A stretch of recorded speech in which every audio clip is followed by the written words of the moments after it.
Welcome to the Shut Up and Ride podcast, another episode. We are, of course, sponsored by Charles Owen, who we love. We do. They are amazing. We do. Just Simon today. Benji is in the midst of summer spectaculars. Yeah, And he is performing. he is a performer, isn't he? Like, that is a good description. He is a performer, and anytime he's not performing, he is trying to improve and better his horsemanship skills. Some of his videos of him just like training so many horses at once. I can't control my children.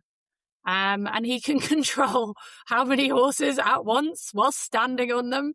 It seems unbelievable at times, doesn't it? Like, I mean, it's just spectacular. Like, when I went to go and see him at Rutland County, he's just brilliant. He's just brilliant. He just and also the other thing that's so amazing about him is how he commands an arena as well. He's a proper showman too. So not only does he have amazing understanding of horses and they really respect him and do all this stuff for him, he also has this persona that is like he holds the room or holds the whole arena. I think it's amazing. He's amazing. Also, I mean, I've worked with riders forever now and all over the world, and you are very good at this as well, actually. He is so good at explaining how he does it. Yeah, like, do you know what I mean? So many are so good at doing it, but not so good at that breaking it down. And that's why BAM is so brilliant. Mm. The Ben Atkinson method. I know, we all need a little bit of BAM in our lives. Yeah, a bit of BAM. Slightly somber tone to the podcast today, Simon, because the eventing world, which I was a very, very, very tiny part of moons ago, but is your absolute life and world, has had a bit of a shake at the weekend. And I woke up to messages from you, notably shocked messages, because not one but two tragedies happening in one weekend. And anyone who doesn't follow eventing but is a horse person or just like in this world of equestrian that we love, it was just two very wonderful women that have sadly lost their lives, Kerry and Sophie, over the weekend. And it's kind of shaken the horse world a little bit, hasn't it, Simon? Yeah, hugely. It's just a huge tragedy and such a great loss. I didn't know the girls very well, but I did know both of them. I was at Smallcliff, which is where Sophie had her accident, and I did see her on that morning. I saw her in the dressage warm up, and like I said, I didn't know her particularly well, but I knew her well enough to be able to chat and say hello. And as you do, like we all kind of get to know each other. And we just had a very brief kind of hello and have a great day. And she had a big smile on her face. So, and then I then went and rode my first horse and went round and did the course. And jumped the fence where she had her accident, and then she was in the 90, wasn't she? She was, yeah. And it was, it was a good course. There was nothing wrong with the course. It was really good ground. They'd made a real effort with the ground. And Sophie was a 5-star rider. I just want to make it very clear that this was not someone having their first go at a 90. Do you know what I mean? She was such a possibly very like. Some might say even like massively underrated rider because she was just such a lovely person. She was very talented girl. Yeah. So I went round, and then about half an hour later, the entire event stopped, and it materialized what had happened, and I don't really know what to say about it, to be honest.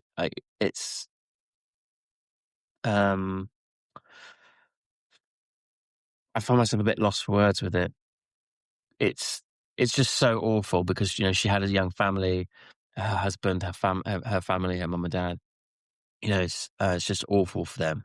And I don't like making it about myself, but I can't. It's really hit me as well. It was somebody. Your job, Simon, and it is all right in these moments to say how it's affected you. Do you know what I mean? Like we can't all sit like it Yeah, is going to affect you. It's what you do for a living, and that is like she was at the same level as me. I would say that we were on a par with each other, with our experience and what she we was much do. prettier than you, I have to say.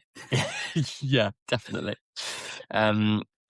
We both do this same thing, producing horses, and I just when I was taking that horse round exactly the same class that she was doing, I was like, I'm just going to wagon this young one round, and we're going to have a nice time, and it's going to be great. And then, oh God, what am I going to do tonight? Hopefully I'll be home in time to have dinner with James. And it never even crossed my mind that something horrendous would happen. And it happened to her, and I just, it kind of it just makes you question quite a lot of stuff. Then the next day I went to Off Churchbury. I did an event there with a young horse, and he was a first timer doing 90. And it definitely made me think a little bit, and it was good to get back on and go round again and remind myself that I really enjoy it. And I do really enjoy it. It's an amazing sport. I wouldn't do it otherwise. So yeah, sorry, I don't, like I say, I'm a bit it's still really raw, and I don't really know what to say about it. And when Other did you than, find out about Kerry? Obviously, that was in Scotland. so yeah, that was a few hours later. Somebody at the event, because it went totally quiet. We weren't actually told what had happened. We just knew something really bad had happened. And then a police car arrived, and people that experienced, knowledgeable people, you're aware that is not good news. So we weren't really sure what was going on, and then eventually they said, "Oh, well, actually, we're going to abandon the event and tomorrow as well." And it was very shortly after that the message came through that there had been another incident at Penrith. And Kerry, I didn't know Kerry. Well, I knew Sophie, but not very well. And I didn't know Kerry, but she had messaged me on Instagram multiple times, with my "Hey team" stories.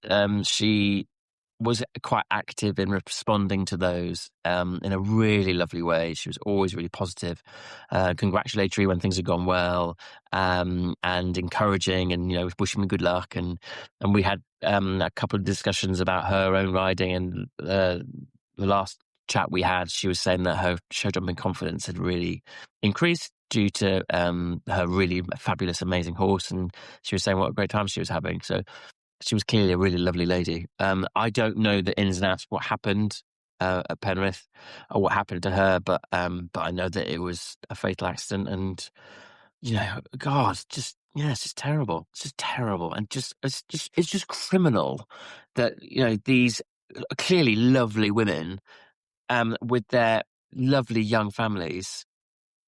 Why does that have to happen? And there have been a few people that have commented on social media saying, "Oh, questions need to be answered," and yada yada.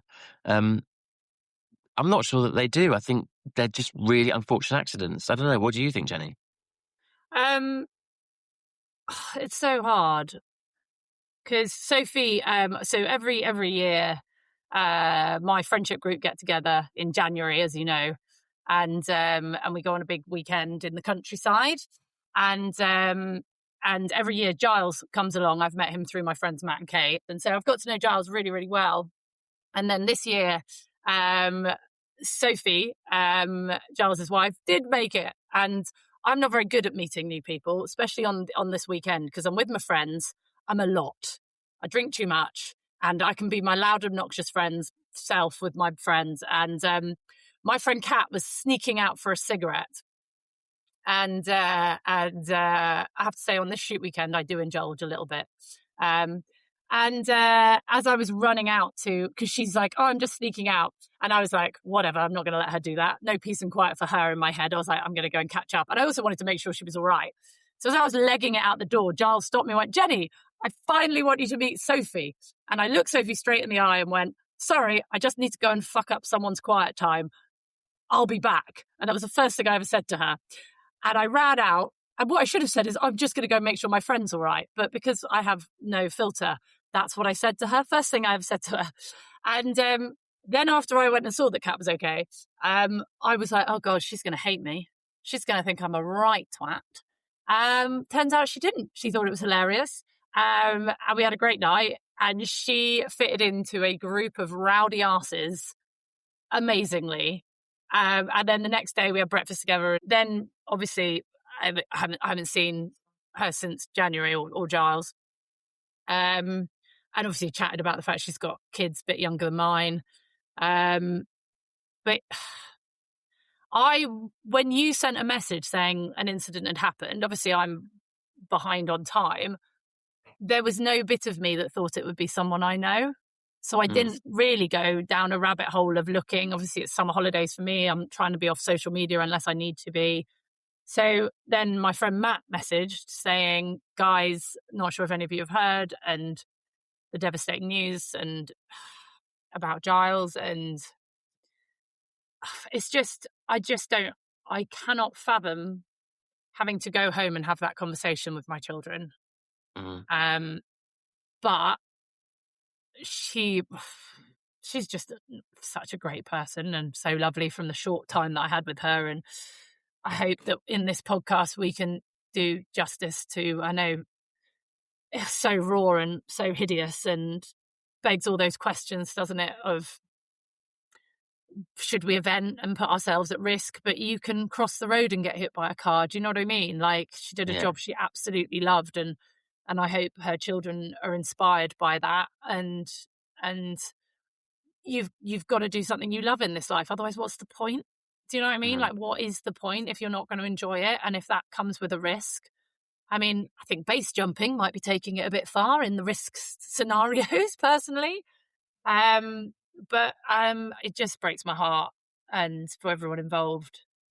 And I think that's the thing that is really hits home so much, is the effect, the knock-on effect that it has. It's awful for her, obviously, but the knock-on effect it has to everybody else, as in Giles, the kids, her parents, her friends. You know, it's such a. I was saying to somebody, again, making it all about myself. Sorry, but I was saying to somebody about it. I was like, why does it have to happen to somebody like that?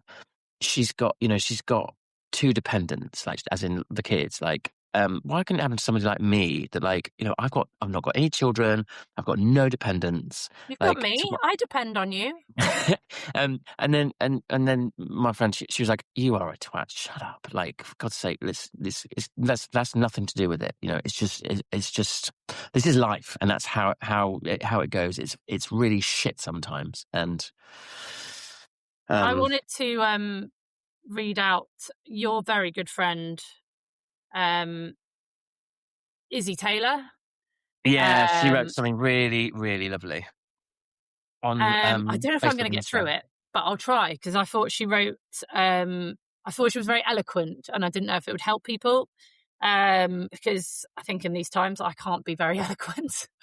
But Izzy is a mum of two as well. She's obviously been through her own comeback recently, coming back from injury. She's a very good friend of yours. And she is. And can be very wise at times, Simon. But she said, a horrific weekend for our sport. And that's one of the things I noticed. It is our sport. It's a sport for everybody. It's a family. It's one of those, like, I don't know, there's something about eventing which just brings people together. And it is just such a brilliant, fun thing, isn't it? Yeah. Well, it's also like, I've said it before on the podcast. I always feel like, especially at bigger, well, in fact, no, at all events, like, it's all of us against the course. First and foremost, it's all of, and we'll help each other all the way. If you're wanting advice, if you want to talk through events, if you want to talk through the course, anything, then anyone is prepared to talk about it and talk through it, because it's all of us against the course. And then when we're all back safe and sound, then it's all about the competition, and then it's about being competitive more so. And I love that about the sport. But it kind of, like, this drives it home even more. So, Izzy Taylor, a horrific weekend for our sport, a brutal reminder of just how fragile life really is. 2 lives lost doing something they loved. My first reaction was anger at the sport, anger that something we dedicated our lives to can take so much away. But after sitting with those thoughts, I realized this tragedy speaks to something even bigger. Life itself is fragile. None of us truly know what tomorrow holds. We spend so much of our lives trying to make sense of why terrible things happen, searching for reasons that may never exist. From beginning to end, life remains a mystery far beyond our understanding. Eventing is a sport built on courage, partnership, and passion. For those who choose it, know there are risks, that just as there are in so many parts of life. That doesn't make losses like this any easier to bear. Today, my heart is simply with the families, friends, and connections.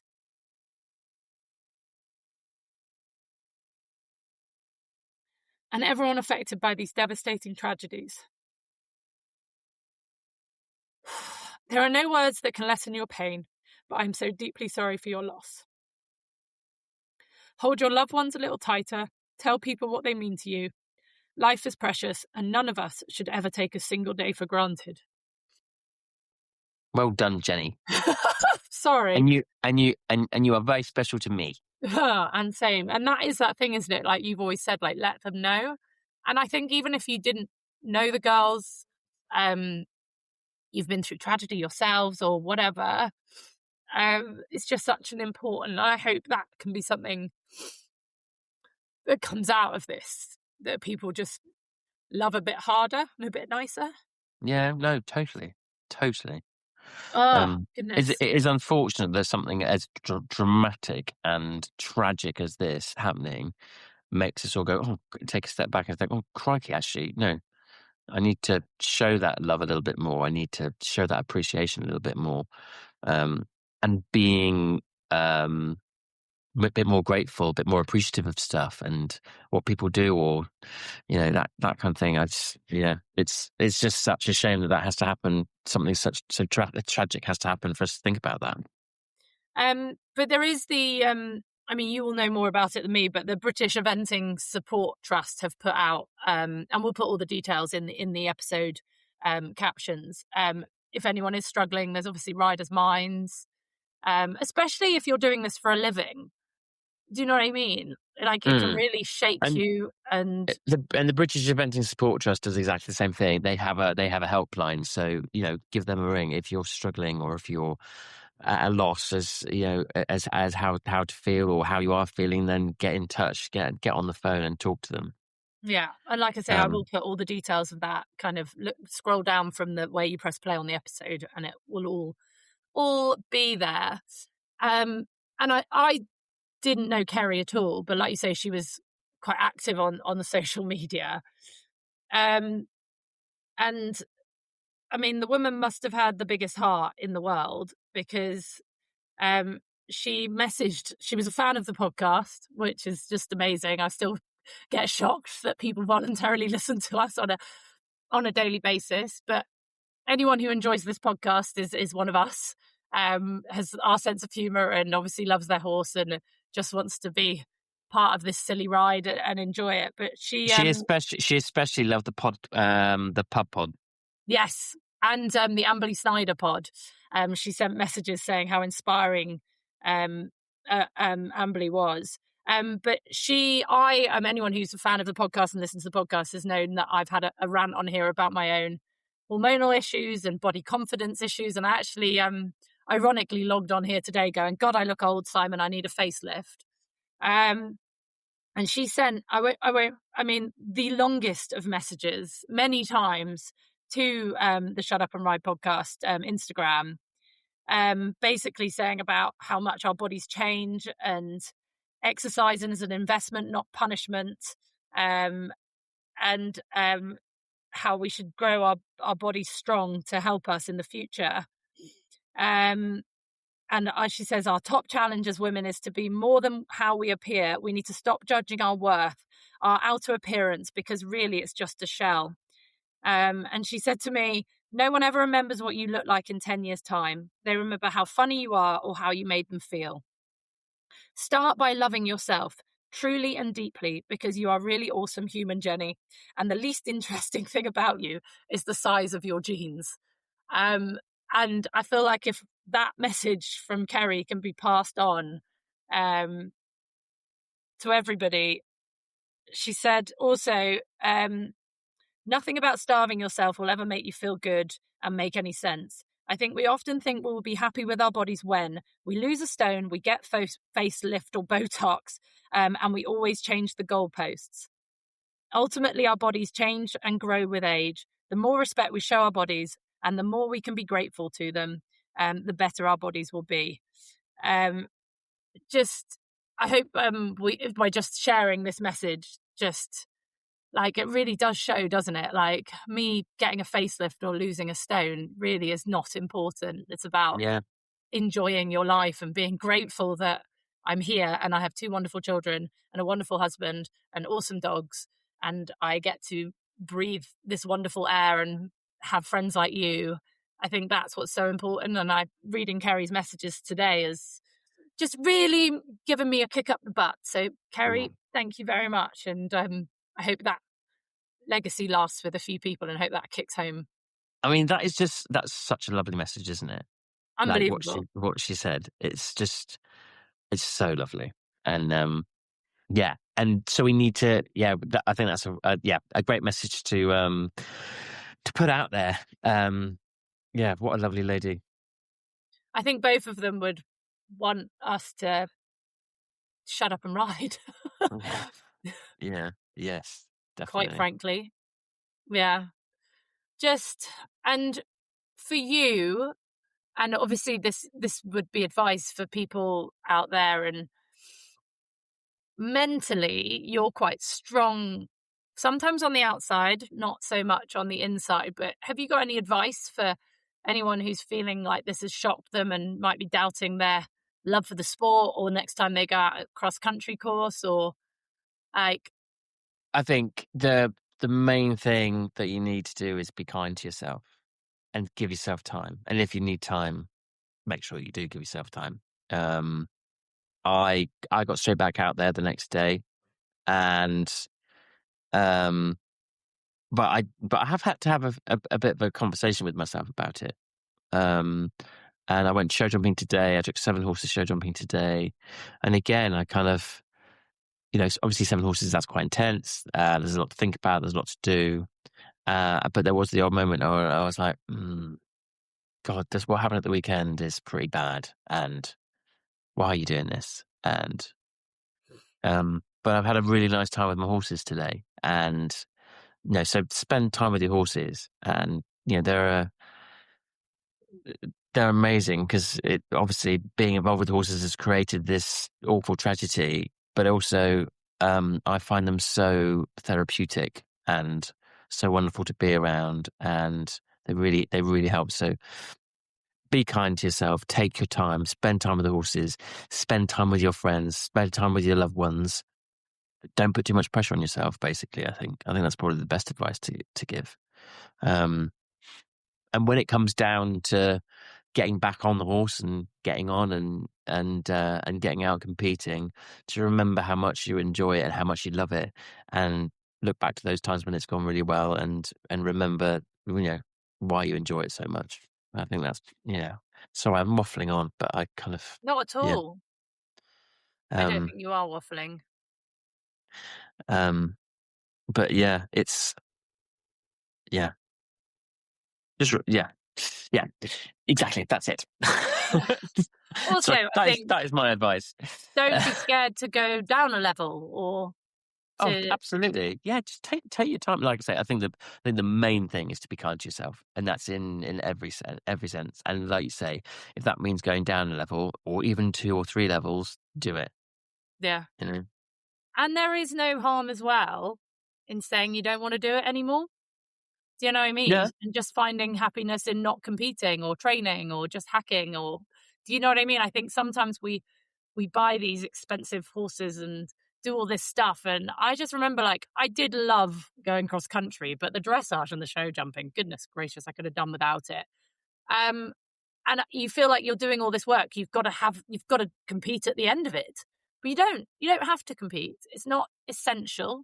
Or if you do get competing, you don't have to finish. It's all about what you enjoy and the process. And do you know what I mean? And that being part of the eventing family, or riding, not riding. Do you know what I mean? You can still be part of eventing in so many ways. So I think it is just important to not put pressure on yourself and just keep enjoying it. Absolutely. Totally. Right. And don't belittle yourself if you are having anxious thoughts, or if you are getting nervous, or, don't belittle that. Explore it, talk it through. Don't just keep it all inside. Just talk about it. I think Talk that's really about. important. It's good to talk.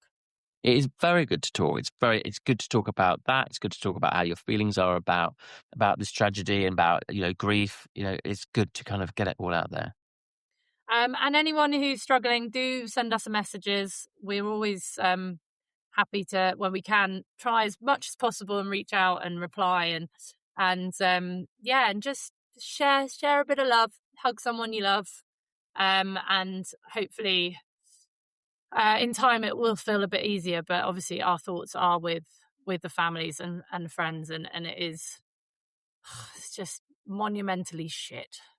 Yeah, But it really is. I would like to end this podcast, because we are just keeping it short and sweet today in tribute to Sophie and Kerry. On a nice note, we get messages all the time, and I try and get through all of them. But we've had this lovely lady, Lel Brown, reach out, who's a big fan of the podcast. And she has asked us to give a shout out to Izzy, her incredible daughter, who apparently is also a big fan of the podcast. She listens to us every week and she loves the podcast. But more than that, this is going to make me cry as well, because if my daughter turns out like this, I'm going to be absolutely bloody delighted, Simon Grieve. More than that, she's an exceptional human that I just can't believe we made. I like this. This is how I talk. I made that human. That's when my kids go, you can't put suntan lotion on me. I was like, I made you. I can do that if I want to. At just 15 too young to be listening to the podcast? I think, Izzy, I think you're all right. At just 15, she does everything in shouty caps. This is written. At just 15, she does everything for her events. Finds them, books them with a bit of financial support, obviously. Works out the training she needs to do, all the prep she needs to do, and the timing on the day. She packs the trailer and does it all herself. All I have to do is make the picnic, drive and do as I'm asked. I'm a horsey mum, but empowering her in this way has really accelerated her skills and means we have a fabulous stress-free day out. No brat attacks from this young lady, just appreciation and hard graft. Keep being awesome. We love you. Oh my God, got me again. Sorry guys, sorry listeners. Emotional me today. I need to change my estrogen patch. I just thought that would be a lovely way, because it is such a wonderful sport, and obviously how cool to have a daughter that's so invested in horses. And by the way, Lel, if you're at an event Simon's at, make sure you pack him a G&T and something. What would you have in your picnic, Simon? Oh God, my picnic. I do love a pork pie. Oh, do you? Well, there's the little individual ones, like a real crusty one. Oh, a Mowbray or whatever they're called. You melt Mowbray, right? yeah, melt Mowbray pork pie. An M&S pork pie. Right, but I just thought that would be a nice way to wrap up. It is, and because it's the most wonderful sport. It really is, because it's there are so many elements to it that are wonderful. It brings people together, like, just talking about that, like, they mother-daughter do it together, and you meet so many people along the way, and the horses are amazing, and it's it makes you work hard, it makes you play hard, it makes you enjoy being out in the fresh air, like galloping along that all the kind of, what's the word, excitement, adrenaline. It's but yet there's also like so much love and calmness and quiet, and it is the most incredible sport, and it's so wonderful. And I'm sorry that what's happened has happened. It's just awful, and it puts such a dampener on the whole thing. But Sophie was the person she was because of her love of eventing, and I don't know about Kerry, but I'm pretty sure she was the same. So it's, in that way, it's such a wonderful sport. Yeah. Sorry, I've now gone off on your you were finishing off on something really positive, but that is positive. It is like, it is an amazing sport, and please don't forget that. Yeah. And just let's all share this love, guys. Be kind to each other. Give someone you love a hug. Give someone you don't know a hug. Just go up to a random eventing and say, yeah, absolutely. I'm a big hugger. Right, Simon Grieve. I'm sending you a hug through this podcast. I know. I'm sending you a hug all the way to Canada. All the way to Canada. And to James, who I know is in the background somewhere. I just, there's not enough love in the world for how much I love you. And just, stay safe, but enjoy your ponies. And we love Benji too. And I'm just terribly sorry. But I'm going to end it with what I know that, Kerry, I know, was a big fan of the podcast. And I know she would like us to just end it with Simon Grieve in tribute to Sophie and Kerry. Shut up and ride.